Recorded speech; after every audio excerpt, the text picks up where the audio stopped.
شاتو فيديو شات هاف فن. لو مهتم بالجديد ومفيد في عالم التطبيقات اشترك في قناتي وانا هقول لك وظيفة كل تطبيق، مزايا وعيوب. تطبيقات الشات تطبيقات يعني قمة في القذارة، وهقول لك ليه قمة في القذارة. انت بتبقى عايز تتصل، عايز تتعرف على واحدة، عايز تتكلم معاها، عايز تدردش، عايز تضيع وقت. فممكن اول ما تخش على التطبيق يجيلك مكالمة فيديو. طبعا مكالمة فيديو بتبقى في فيديوهات مكالمات مسجلة. واحدة يعني عاملة فيديو فرفعها على التطبيق. طبعا التطبيق هما اللي عاملين الموضوع ده كله يعني. فازيك، عامل ايه، انا اسمي كذا، انت ساكن فين، فانت ترد تقول كذا، انا ساكنة في الحتة الفلانية، كأنك انت بترد، سمعتك بترد عليها وهي بترد عليك. بعد كده المكالمة تنتهي، لو عايز تكمل المكالمة ادفع اشتراك.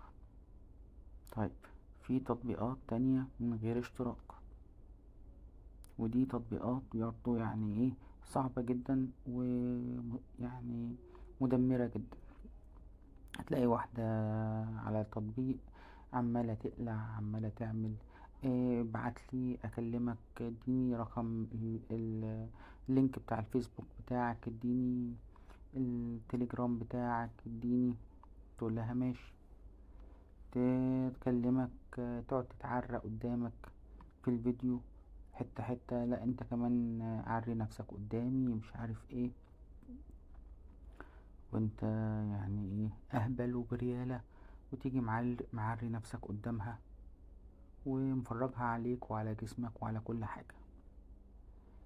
للأسف بقى في الآخر تتصل بيك كمان شوية بعد ما سجلت الفيديو بسكرين ريكوردر، تقولك ان انا ولد، وان الفيديو دوت فيديو موجود على اليوتيوب بتاع بنت قليلة الأدب بتعري نفسها، ولو انت مش عايزني انشر الفيديو اللي انا مصوره لك ورفعه ابعتلي فلوس. وقمة الابتزاز بقى والمسخرة، لان انت راجل اهبل وبريالة ودخلت على تطبيقات زي كده، وهتلاقي الفيديو اللي بتصوره لك او اللي هي بتكلمك فيه غالبا بيبقى فيديو صغير عن الشاشة. ليه؟ لان هي مثبتة، او هو بقى بيبقى راجل يعني مثبت الموبايل قدام شاشة كمبيوتر او شاشة آه، تليفون او ايا كان، فبيصور، عامل الكاميرا مصورة المشهد ده ومضلم الدنيا، بحيث ان ايه تبقى الصورة او الفيديو ظهر لك بالمنظر دوت. بعد ما بيخلص طبعا هو مسجل المكالمة منك ليها ومنها ليك، يقول لك ان انا ولد وان انا عايز منك فلوس.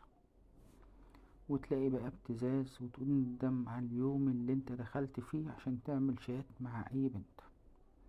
وما كنتش اعرف اي حاجة عن الوساخة اللي ممكن تحصل لك، واللي تدمر حياتك وتدمر حياة اسرتك لو عندك اسرة.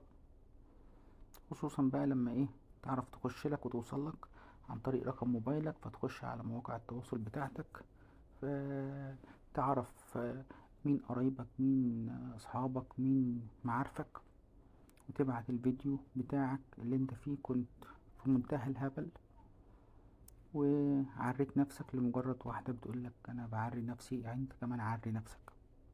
لو ما كنتش اعرف اي حاجة عن الوساخة اللي بتحصل في التطبيقات ديت وعرفتها من خلال قناتي، شير ولايك وسبسكرايب. ولو عندك اي معلومة تانية بتحصل او اي حاجة تانية ممكن تحصل لك ويتم ابتزازك بيها عن طريق التطبيقات دي برضو، ابعتلي او اكتبلي في الكومنتات وانا اثبت تعليقك تحت الفيديو عشان الكل يستفيد من رأيك.